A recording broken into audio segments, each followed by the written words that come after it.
Hello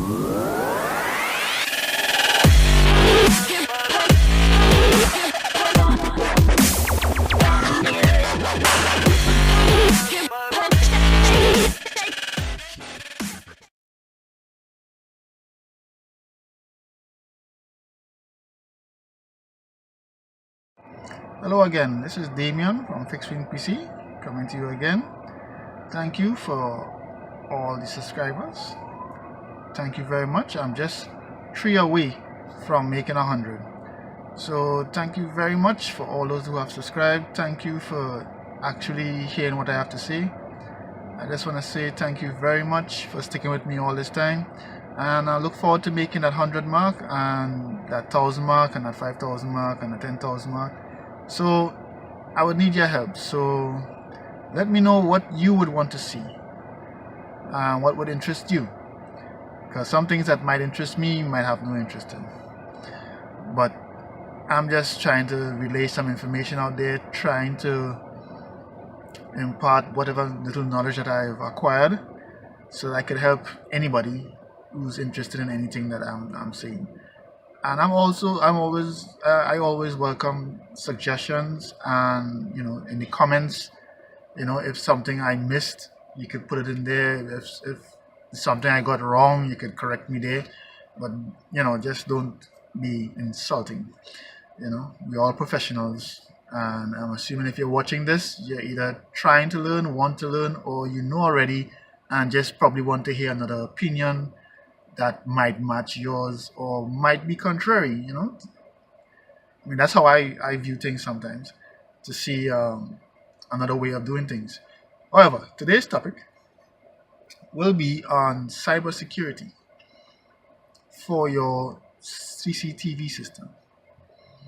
And when I say cybersecurity for your CCTV system, what I'm meaning is that I did a couple of videos on hacking CCTV.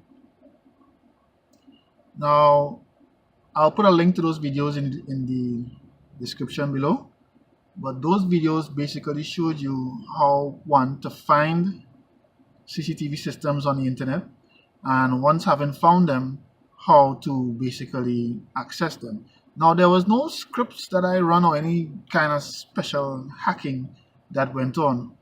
All I did was use public knowledge, like knowledge of default passwords and just basic networking know-how, like simply how to enter user credentials and an IP address. That's all the knowledge you need. A computer with a browser, the ability to enter IP address, username and password. And you can get the username and password, default username and passwords on a few websites out there, and there's a popular one, routerpasswords.com or something like that. You can go there and get default passwords. And with these default passwords on these systems, because they are unsecured, because they were just put up and left because they started working out the box, and the owner probably thought, hey, well, no one really cares about me, and they won't hack it, or they weren't told that it can be hacked. They just left it like that. They think, well, nobody will guess 1, 2, 3, 4, 5 or 6, 7, 8, 9, 0 or any password or admin or admin blank. All these passwords are already there. Now, what I've seen happen, as I explained in the last video, is that people got in, showed you how easy it was to get in, and they still using default passwords, and they got in, and you can get in there, as I've seen, and just create havoc inside the system. Now, that's the playful hacker, right? That's the guy who just playing for kicks, as they say, shits and giggles. So that's okay. You'll get your system back. What about the person who hacks your system and leaves no trace? That person is up to something more nefarious than doing it because they can. They have a mission, or they may have a mission. Let me explain that. If you have been targeted and you own, say for instance, for whatever reason, you own a business, you're doing well, whatever, and somebody thinks, well, hey, we need to get at this person. And they observe you have a camera system. They're going to try to get at that camera system if they're sophisticated enough. In Trinidad, we have, most criminals would prefer to put on a ski mask on, run in there with guns and hold everybody up, take what they can grab and run. Now, it's just a matter of time before people start getting sophisticated with their and organized with their stuff, and you don't want to be caught slacking. You don't want to be caught with your system wide open, because it could be all kinds of problems. Now, what I'm suggesting is, firstly, you secure your DVR or your NVR with a strong password.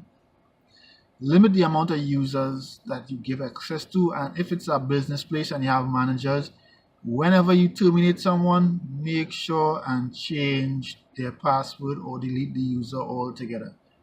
You don't want them looking back into your system to plan a time to come and do something nefarious at your job, or to wait till they see you coming, then come in and do some harm to you or the employees, or wait till everybody leaves and probably dim. When I say dim, I mean kill the camera system, so there's no video footage of anyone approaching or leaving, and then all of a sudden next day your business place is burned to the ground and you don't have any kind of footage to assist, because that leads me to my other video with the remote storage options, where you can record stuff offline, and if something like that happens, you would have recorded footage up to the point where the DVR goes kaput, right? You would have that saved off-site, and then you could use that to see and say, oh yeah, there went Jimmy, with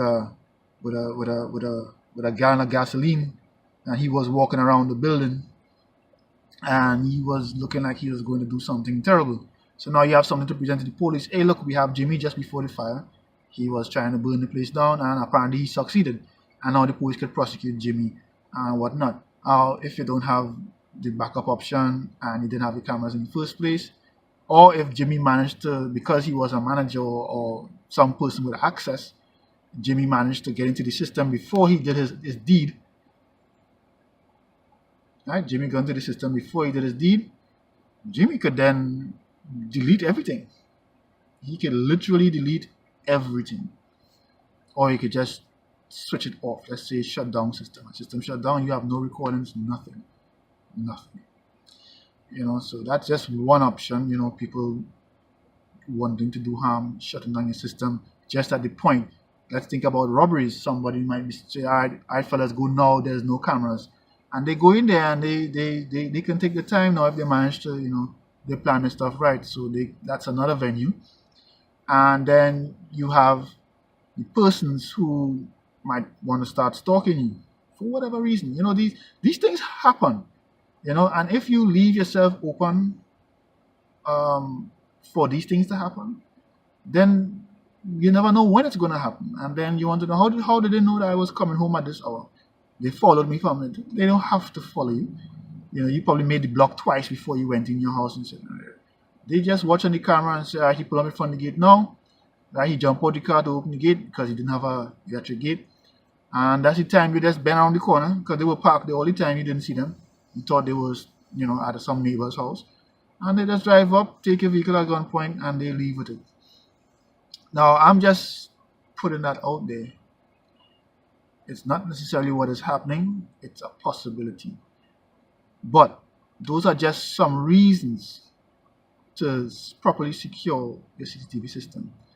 Now, we're talking about physical harm. Let's go over to financial harm. Now, if they can access your DVR system, your CCTV system, then they can use that as an attack vector to get into other systems on the network,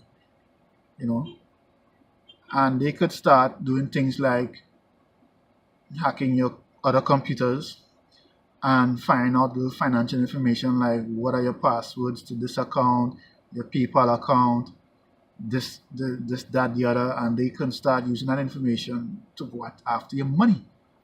And it's my personal opinion, until that starts happening around here, then people are going to start to get serious about that. That we have a saying, thing had to happen for thing to happen, right?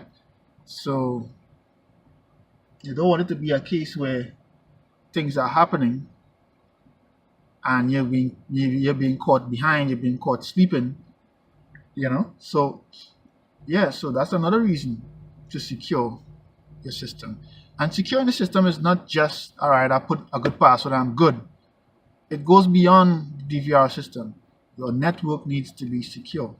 The physical access for your CCTV needs to be secure. You don't just want to leave it on an open shelf. Somebody could press the power button, take it off.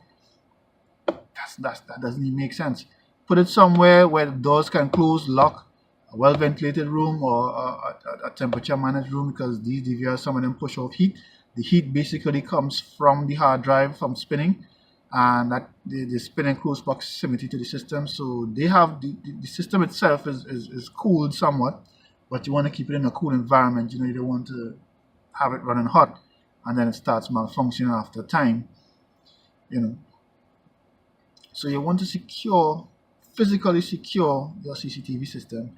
Then you want to secure your network, because there are some networks that, even though they are in business places, I'm not even making this up. They have the modem that comes in from the ISP, and then beyond that, if they have some, I don't want to call it a brand name, but some consumer grade, another router or just a switch, the firewall that's protecting that entire business infrastructure is the ISP's multifunction device firewall. That's not enough. Get a secure firewall, create firewall rules. Basically what I'm saying is hire a professional to get that done right, because that is something you bought to protect your assets. And if you don't want to invest the extra pennies it's going to take to keep your how to put it, your money, your longest green, where you make money, if you don't want to spend a few pennies to save your dollars, then you're going to lose it all. One way or the other, you're going to lose it all.